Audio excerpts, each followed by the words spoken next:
पुढची पौर्णिमा येईपर्यंत सुशांतच्या डोक्यात एकच विचार चालू होता, नरलांडगा कसा पकडायचा. वेगवेगळे बेत तो आखत होता.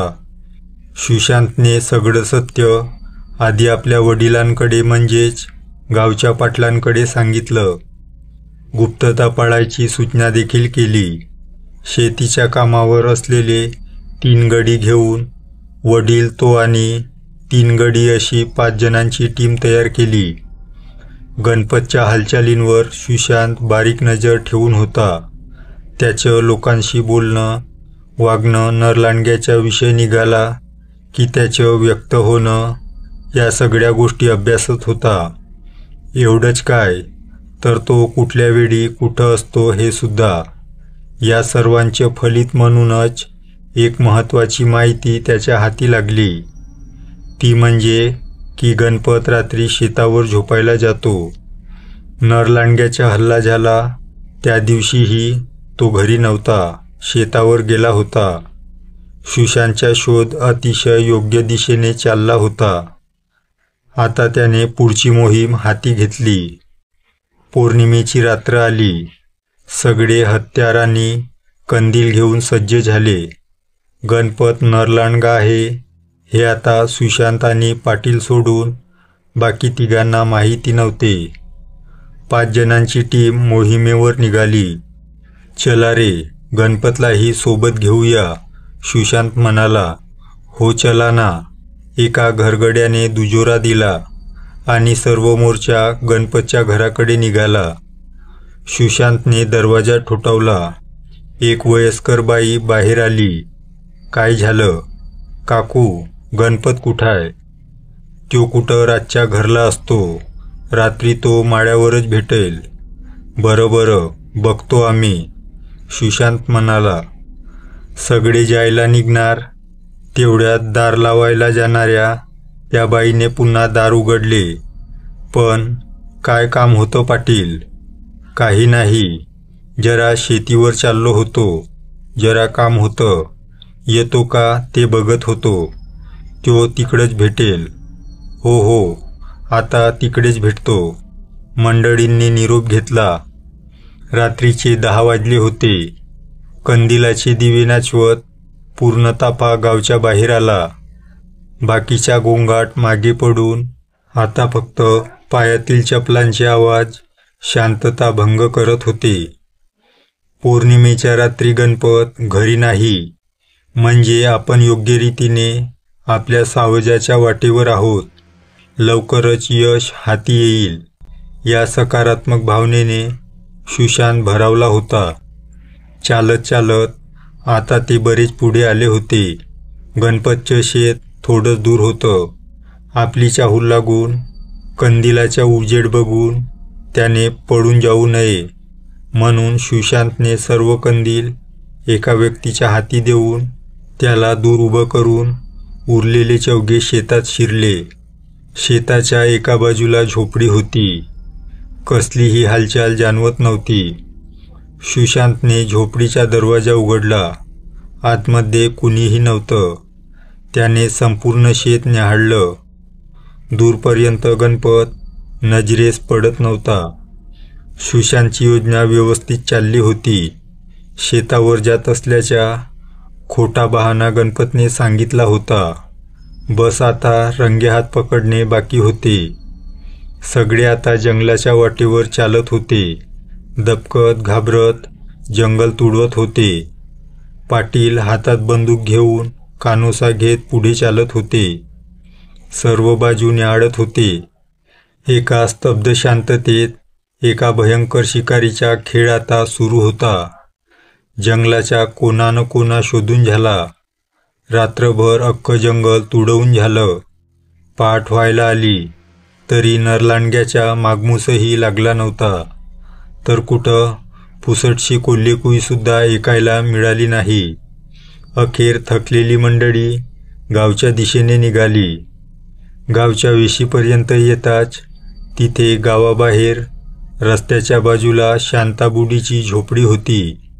तिथे ती आपल्या मुलीबरोबर राहत होती. सर्वांची नजर तिकडे गेली. म्हातारी बाहेर बास टाकून झोपली होती. झोपडीचा दरवाजा बाहेरून बंद असून आतमध्ये काहीतरी खुडबुड जाणवत होती. झोपडीची भिंतही हलत होती. सुशांतला परिस्थिती संशयास्पद वाटत होती. त्याने मोर्चा तिकडे वळवला. दरवाजा वाजवला. झोपडीतली हालचाल थांबली, पण दार उघडले नाही. बराच वेळ दार वाजवूनही काही प्रतिसाद मिळत नव्हता. अरे, आता उघडता का? तोडू दरवाजा, पाटील कडाडले. अंगणात झोपलेली म्हातारी उठून आजूबाजूला पाहायला लागली. लगेच दरवाजा उघडला. आतमधील दृश्य पाहून सगळे अवाक झाले. गणपत आणि म्हातारीची मुलगी गंगा आतमध्ये होते. गंगा कोणत्यात गुडघ्यात तोंड घालून बसली होती, तर भिंतीला लागूनच एक बाज होती. गणपत ओशाळल्या नजरेने दार उघडून मागे गेला आणि कोणत्यात जमिनीवर बसला. काय र नराधमा, काय थेर चालवलीत ही? शेतावर जातो सांगून इथं तोंड काळं करतोयस होय र? पाटील कडाडले. काही नाही पाटील, आम्ही फक्त गप्पा करत होतो. घाबरलेला गणपत थरथरत बोलला. गप्पा, तेही बाजीवर झोपून, दरवाजा लावून, सकाळी 4 वाजता? अरे, मी पाटील असून एवढ्या रईशी गप्पा नाही केल्यात रे कधी माया सोन्या. पण तुम्ही कुठं? पाटील आज इकडे. गणपतने पुन्हा बोलायची हिम्मत केली. अरे, आरती घालायला आलोय तुझी, ये लवकर बाहेर. गणपत सुन्न झाला होता. जागच्या हलत नव्हता. अरे, येतं का बाहेर? का मी येऊ आत? रात्रभर पायपीट करून हाताला काहीच गावलं नाही. याचा राग आधीच पाटील मनात धरून होते. त्यांची चिडचिड झाली होती. त्या गर्जनेने गणपत जागीच हलला. नाईलाजाने तो उठला आणि दरवाजाकडे चालायला लागला. तो दरवाजाच्या चौकटीत पोचला तसा पाटलांनी त्याच्या मानेवर एक जोरदार थापड मारली. त्या जोरदार आघाताने गणपत अंगणात फेकला जाऊन तिथे ठेवलेल्या पाण्याच्या रांजणावर आदळला. तो रांजण आडवा होऊन त्यातील पाणी त्याच्या अंगावर पडून तो कमरेपर्यंत भिजला. ते दृश्य पाहून सोबतचे गडी हसायला लागले. सुशांतच्या ओठावर एक हास्य फुलले, पण तो लगेच सावरला. गणपतला घेऊन सगळे गावाकडे निघाले. इतक्यात अंगणातील म्हातारी मध्येच येऊन पाटलांना विचारायला लागली. तिच्या डोळ्याने कमी दिसत होते. कोण चोर माया घरात घुसला होता? चोर नाही, डाकू होता, पाटील बोलले. आणि सगळी जत्रा गावाकडे निघाली. नरलांडगा पकडायच्या नादात आज गणपतचं लफडं पकडल्या गेलं होतं. जंगलातील शिकारीला गेलेला ताफा सकाळी गावात परतला, तो गणपतला घेऊनच. गणपतच्या लफड्याची बातमी हा हा म्हणता गावभर पसरली. जो तो मजा घेत होता. जिकडे तिकडे एकच विषय चालू होता. पण सुशांतच्या मनात अजूनही संशयाचे चक्र चालू होतं. बाकी गोष्टींवर लक्ष द्यायला त्याला वेळ नव्हता. विशेष म्हणजे या पौर्णिमेला कुणाचाही बळी गेला नव्हता. आणि याच कारणाने गणपत रंगेहात पकडला गेला नसला तरी त्याच्यावर संशय मात्र अजून वाढला होता. वेगवेगळे विचार करत, निरनिराळे बेत बनविण्यात, युक्त्या आखण्यात सुशांतचा महिना निघून गेला. पौर्णिमा आली. आपल्या योजनेत सुशांतने आज थोडा बदल केला होता. शिकारीसाठी निघताना आधीच एक माणूस गणपतवर लक्ष ठेवण्यासाठी नेमून दिला होता. तो संध्याकाळपासूनच गणपतच्या घराभोवती घिरट्या घालत होता. इकडे रात्री 10 वाजताच सर्व ताफा पुन्हा जंगलाच्या दिशेने रवाना झाला. सुशांतने फोन सोबत घेतला होता. तो अधूनमधून फोन करून गणपतवर नेमलेल्या व्यक्तीस विचारपूस करत होता. आज गणपत घराबाहेर पडलाच नव्हता. तो घरातच आहे हे त्या व्यक्तीने नक्की केले होते. तापा जंगल फिरत होता, काट्याकुट्यातून मार्ग काढत होता. सुशांतने आघाडी घेतली होती. त्याच्या हाती बंदूक होती. इतर लोकांनी कंदिलाने हत्यार धरून ती मागोमाग चालत होती. कोणता न कोणता न्याडत गर्द-झाडीचे भाग तपासत तो ताफा अव्याहतपणे फिरत होता. फिरता फिरता 12 वाजले. भयान स्तब्ध शांततेत झाडांचे पान हलत नव्हते. जणू काही झाडेही यांची चाललेली हालचाल श्वास रोखून पाहत होती. पायाखाली येणारा वाढलेला पालापाचोळा चिरडला जाऊन त्याचा कडकड आवाज येत होता. कुणीही कुणाशी बोलत नव्हतं. पायांचाच आवाज तेवढा येत होता. एवढ्यात एक माकड झाडावरून उड्या मारत बाजूला निघून गेलं. अचानक ताफा जागीच थांबला. सर्वांच्या अंगावर सरकन काटा आला. थोडा वेळ सर्व हालचाल थांबून एक स्तब्धता निर्माण झाली. एवढ्याशा हालचालीने झालेली अवस्था पाहून जर साक्षात नरलांडगा पुढ्यात येऊन उभा ठाकला तर काय परिस्थिती होईल याची कल्पना सुशांतला येऊन गेली. थोडा वेळ जाताच सर्व पुन्हा मार्ग काढायला लागले. बघता बघता 1 वाजला. थकलेला जमाव आपल्या टेहळणीच्या कामात मग्न असतानाच अचानक एक गगनभेदी कोल्हेकुई रानात उठली आणि ती ऐकून सर्वांचे पाय थरथर कापायला लागले. सर्वजण एकमेकांच्या तोंडाकडे पाहायला लागले, कारण आलेला आवाज हा जास्त दूरवरून आलेला नव्हता. सुशांतने सर्वांची परिस्थिती ओळखली. धीर निर्माण व्हावा म्हणून बंदूक वर धरून हवेत बार सोडला. इतरांनाही मग स्फुरण चढले. आवाज आल्या दिशेने सगळे चालायला लागले. शांत सुन्न भयान वातावरणात चालत असतानाच अचानक सर्वात मागच्या कंदीलधारी जोरात ओरडला. इतरांची शरीर थरथरली. मागे बघितले. पायात रुतलेला काटा तो काढत होता. जीवात जीव आला. बूट घालून यायचं ना, चप्पल घालून आलाय, एक जण बडबडला. काटा काढून रक्ताळलेला पाय घेऊन तो व्यक्ती चालायला लागला. गर्द झाडीतून जमाव थोड्या मोकळ्या जागेत आला.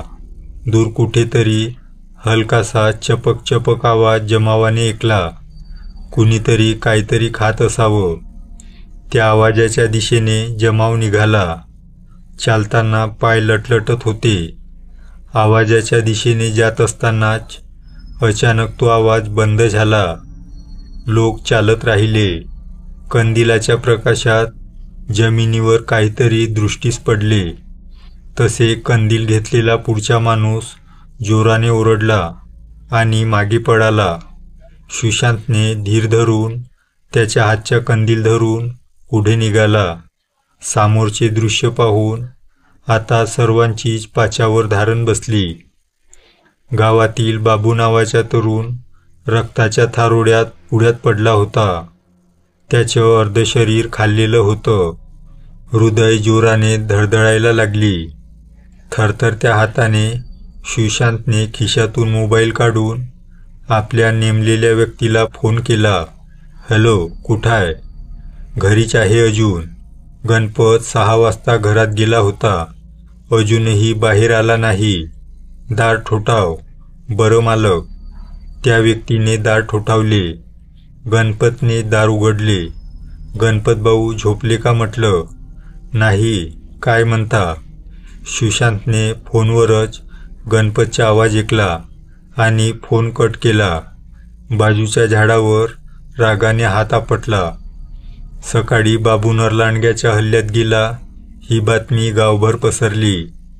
गावावर शोककडे सोबतच भयाचं सावटही पसरलं. सुन्न झालेल्या सुशांतने पुढाकार घेऊन बाबूचे सर्व सोपस्कार पार पाडले. आपल्याहून काहीच अंतरावर नरलांडग्याने शिकार आणून टाकली. हा त्याला स्वतःचा झालेला सर्वात मोठा पराभव वाटला. मनातल्या मनात तो छरपडत होता. आव्हान आता वाढलं होतं. शोध भटकला होता, पण एवढ्या सहजासहजी तो हार मानणारा नव्हता. पुढची योजना बनवण्यात त्याचं मन आतापासूनच गुंतलं होतं. पण त्याआधी त्याला एक महत्त्वाचं काम आटपायचं होतं. संध्याकाळी 7 वाजताची वेळ. गणपतच्या गच्चीवर 2 खुर्च्या मांडून गणपत आणि सुशांत समोरासमोर बसले होते. सुशांतच्या असं अचानक येण्याचे कारण गणपतला कळालं नव्हतं. बोला ना पाटील, असं काय कामाचं बोलायचं होतं?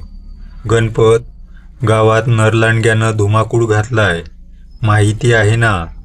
हो ना, काल निकमाचा बाबू जीवानिशी गेला. लय वाईट झालं. कुणी मारलं असेल बाबूला? अहो पाटील, असं काय करता? नरलांडग्यानंच मारलं ना? नाही, म्हणजे नरलांडगा कोण असेल असं तुला वाटतं? ते आपण कसं सांगणार पाटील? माहिती असता तर आतापर्यंत मारला नसता त्याला. गणपत, तू नरलांडग्याच्या हल्ल्यातून वाचलेला माणूस हाय आणि नरलांडग्याने जखमी केलेला माणूस स्वतः नरलांडगा बनतो, हे कळालंय मला. गणपतने सटकन आवाजला. थोडा वेळ आश्चर्याने सुशांतकडे पाहत राहिला. मग बोलला, हे तुम्हाला कुणी सांगितलं पाटील? मी इंटरनेटवर वाचलंय. म्हणजे तुम्हाला काय म्हणायचंय? मी नरलांडगा आहे अन गावात जे काही चाललंय ते मी करतोय. काही बाही बोलू नका पाटील, आड घेऊ नका. आड घेत नाही, पण खरं खोटं काय आहे ते तूच मला सांगायचंय आता. पाटील, हे भलते आरोप मी खपवून घेणार नाही. तुमचा मान ठेवतो म्हणून काही बी बोलून घेऊ नका. गणपत तसा मानणार नाही, हे सुशांतच्या लक्षात आलं. शेवटी नाईलाजानं त्याला सांगावंच लागलं. हे बघ गणपत, माझ्याकडे पुरावा आहे तू नरलांडगा असल्याचा. गणपतने भुवया उंचावल्या. रागाने सुशांतकडे पाहून तो बोलला, आणा समोर. काय पुरावा आहे तो? गावातला जनाबाबा, त्याच्या आणि तुझा सामना झालाय. आता बऱ्या बोलानं सगळं सांग, नाहीतर गावात पंचायत बोलवावी लागेल. आता मात्र गणपतचं उरलं सुरलं अवसान गळालं. पण कशावरून तो खरं बोलतोय? बोलवू का त्याला? कर सिद्ध, मग पंचायतीसमोर की तू निर्दोष आहेस म्हणून. नको पाटील, तसं काही करू नका. मग बोल आता सगळं खरं खरं. अगदीच हतबल झालेला गणपत चेहरा उतरवून बोलायला लागला. पाटील, मी त्या दिवशी लांडगा बनून जंगलात फिरत होतो, तेव्हा अचानक जनाबाबा समोर आला. तो कुऱ्हाडीने वार करून मला संपवायच्या बेतात होता, पण त्याच्यावर हल्ला चढवून शितापीने त्याच्या तावडीतून निसटून पळालो.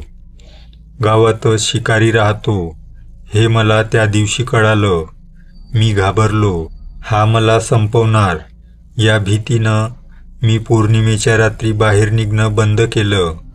आता जे काही चाललंय त्यात माझ्या काहीच हात नाही. निकमाच्या बाबूला कुणीतरी दुसऱ्यानं मारलंय, पण पानसेच्या राजूला तोच उचलून घेऊन निघाला होता ना. गणपतने लाजेने मान खाली घातली. हो पाटील, पण त्यानंतर मी नरलांडगा बनणं बंद केलं. नालायका, तो मुलगा हातच्या निसटला म्हणून वाचला, नाहीतर मला माफ करा पाटील, गावात कुणाला सांगू नका. सुशांतचे पाय धरत गणपत बोलला, पण आता हे सगळं कोण करत असल असं तुला वाटतं? हो, आहे. एक संशय आहे. संशयच नाही तर पूर्ण खात्री आहे मला.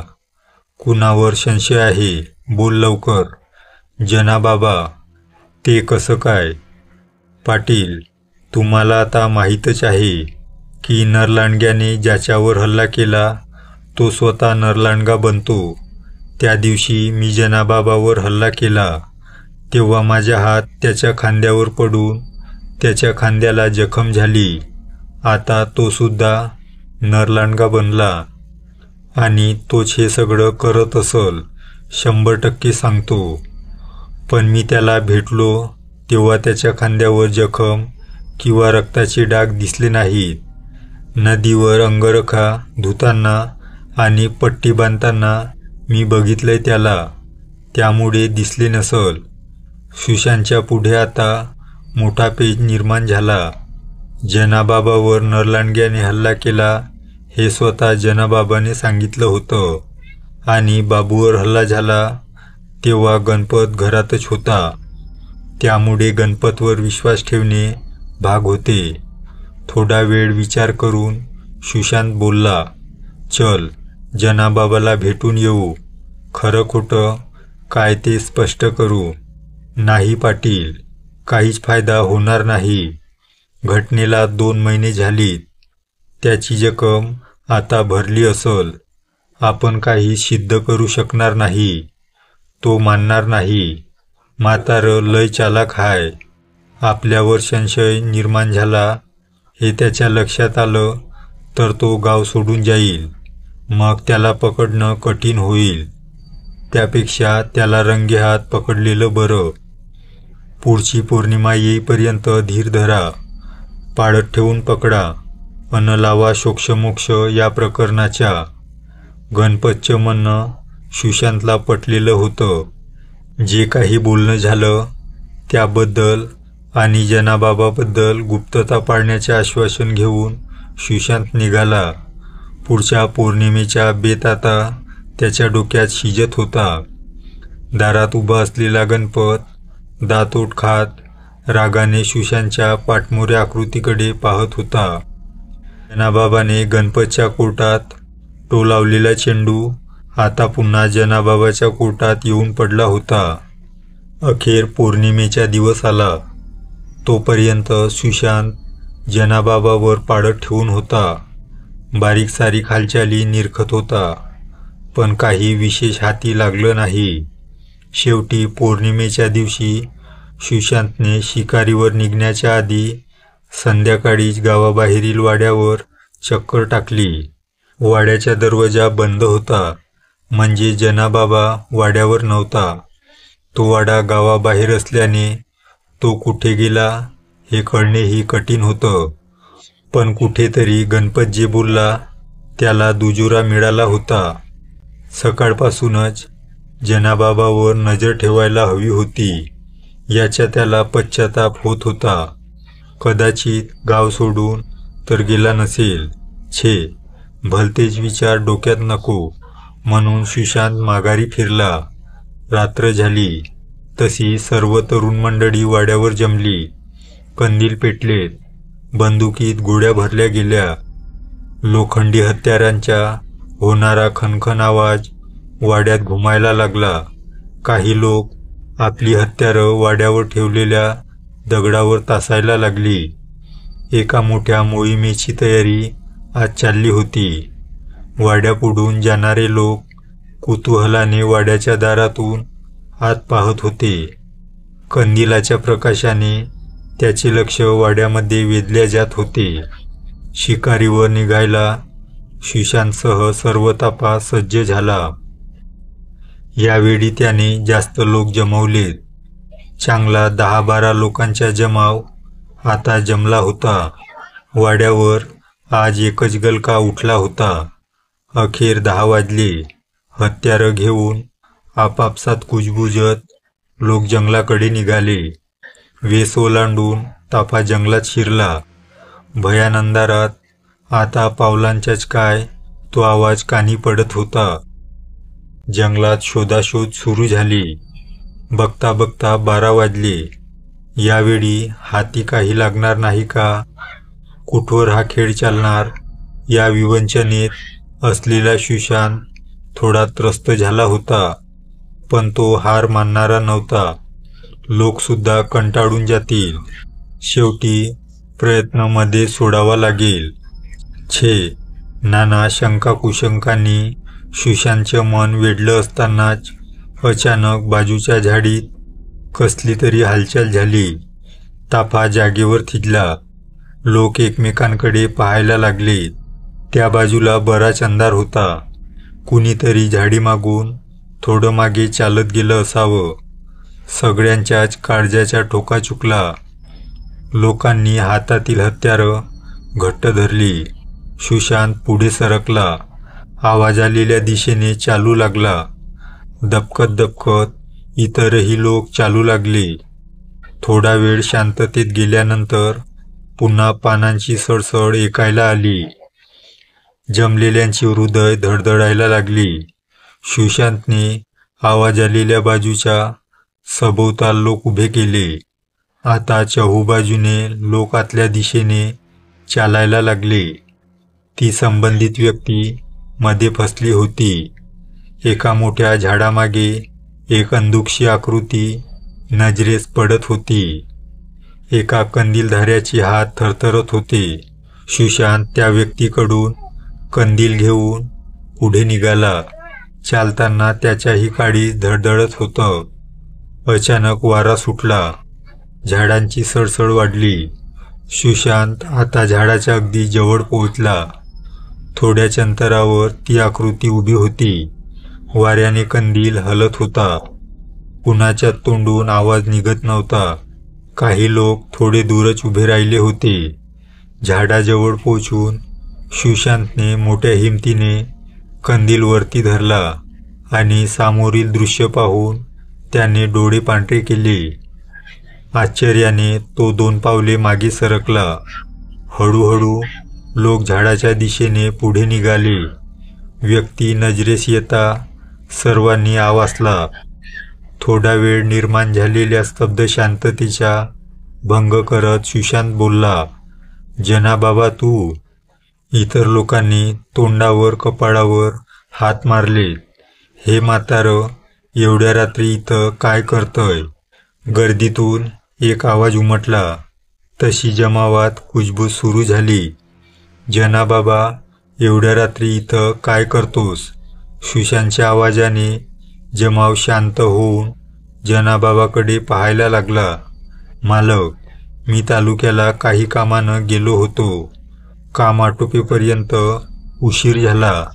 मग जंगलातून घरी जात असताना दुरून मला तुम्ही दिसले.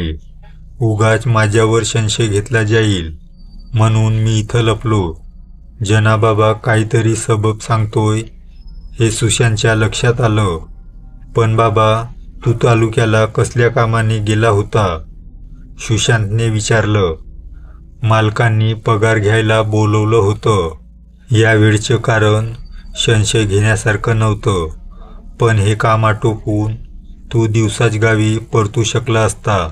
एवढी रात्र करायची काय गरज होती?" आता जनाबाबा कैची सापडला. "मालक, पण मी काय म्हणतोय, आता इथं किस पाडत बसल्यापेक्षा आधी ज्या कामासाठी आलोय ते काम आधी आटोपून गावात गेल्यावर निवांत बोलूया ना, नाही का?" एवढं बोलून जनाबाबाने सुशांतला डोळ्याने इशारा केला.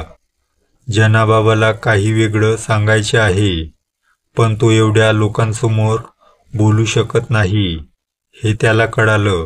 "ठीक आहे, चला सगळे लागा कामाला." जमाव पुन्हा जंगलात गस्त घालायला लागला.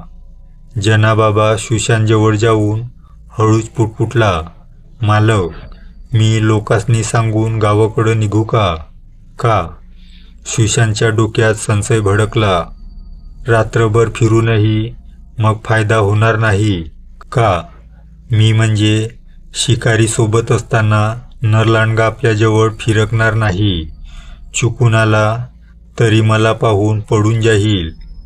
तसंही एवढ्या लोकांसमोर मी काही करू शकणार नाही. मी जरा वेगळ्या बाजूनी जातो." सुशांतला त्याच्यावर विश्वास ठेवणं भाग होतं. कारण ह्या गोष्टी जनाबाबाने आधीच त्याच्याजवळ बोलून दाखवल्या होत्या. तो सोबत असला तर नरलांडगा सापडणार नाही. सगळी मेहनत वाया जाऊन निराश होऊन घरी परतावं लागणार. पण हाच नरलांडगा असला तर सुशांत कोड्यात फसला. डोक्यावर हात मारून तो विचारात मग्न झाला. पण त्याला सोबत घेऊन फिरलो तरीसुद्धा फायदा होणार नाही, कारण एवढ्या लोकांसमोर तो नरलांडगा होऊन आपलं बिंग स्वतःच काय म्हणून फोडणार. त्यापेक्षा त्याला वेगळं होऊ देणं बरं. तो गेल्या बाजूने पाठलाग करत कदाचित त्याला पकडता येईल. झाला. सुशांतचा निर्णय झाला. लवकरच तिढा सुटला. ठीक आहे बाबा, तू निघ घराकडं, आम्ही शिकार आटोपून येतो. सुशांत थोडा जोरात बोलला. तसा जमाव त्याच्याकडे पाहू लागला आणि जनाबाबाने लोकांचा निरोप घेऊन जंगलाच्या दुसऱ्या बाजूची वाट धरली.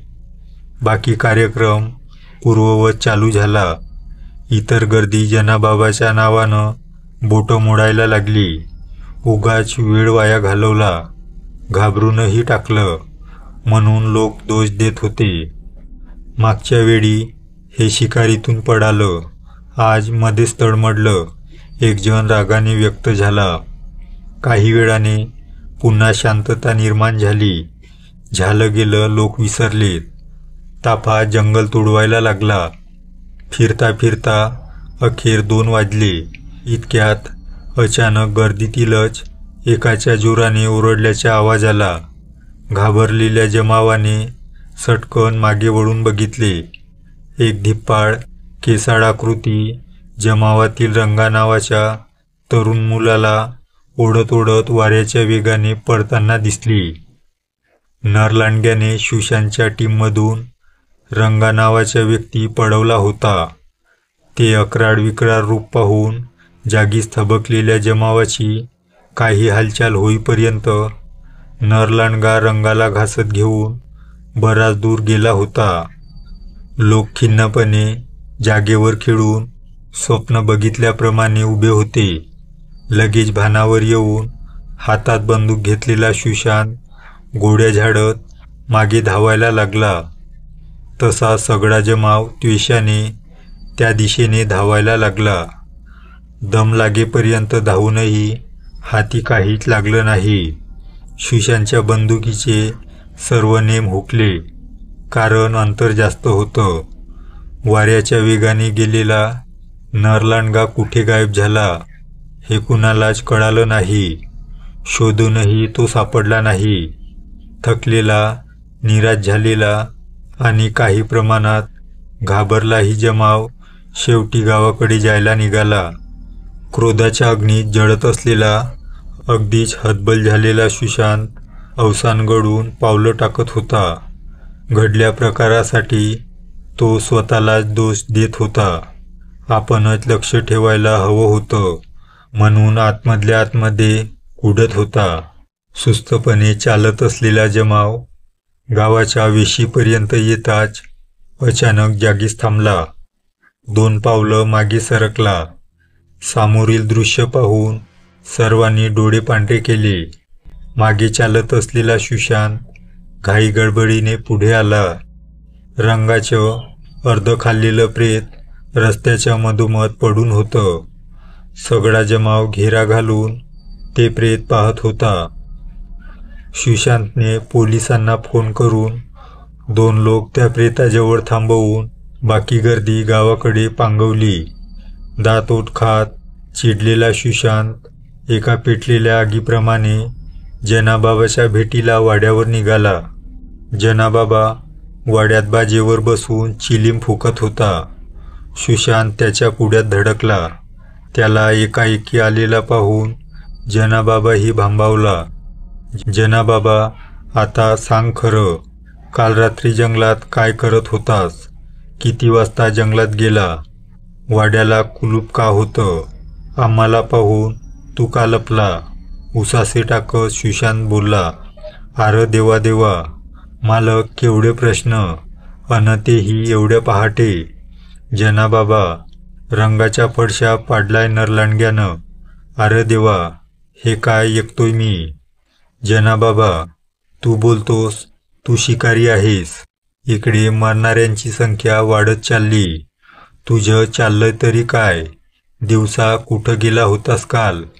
मालक, नरलांडगा चालाक हाय. मी कुठं असतो, कधी निघतो हे त्याला समद कळतंय, हे माझ्या लक्षात आलंय. म्हणून मी काल सकाळीच गाव सोडलं. तालुक्याला जुन्या मित्राकडे गेलो.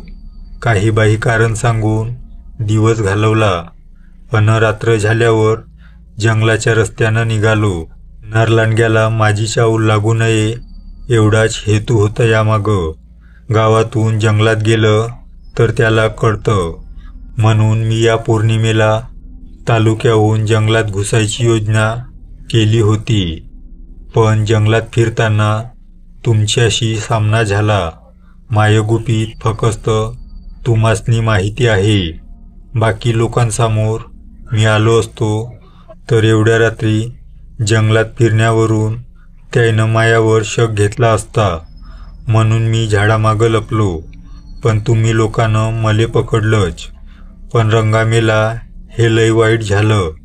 जनाबाबा, मला अजूनही काही कळालंय तुझ्या बाबतीत. काय कळालं मालक? एक मोठा सुस्कारा टाकून सुशांतने बोलण्यास सुरुवात केली. मित्रांनो, ही गोष्ट तुम्हाला कशी वाटली? लाईक व कमेंट करून नक्की सांगा. व चॅनलवरती नवीन असाल तर चॅनलला सबस्क्राईब करा. भेटूया या कथेच्या पुढील भागात.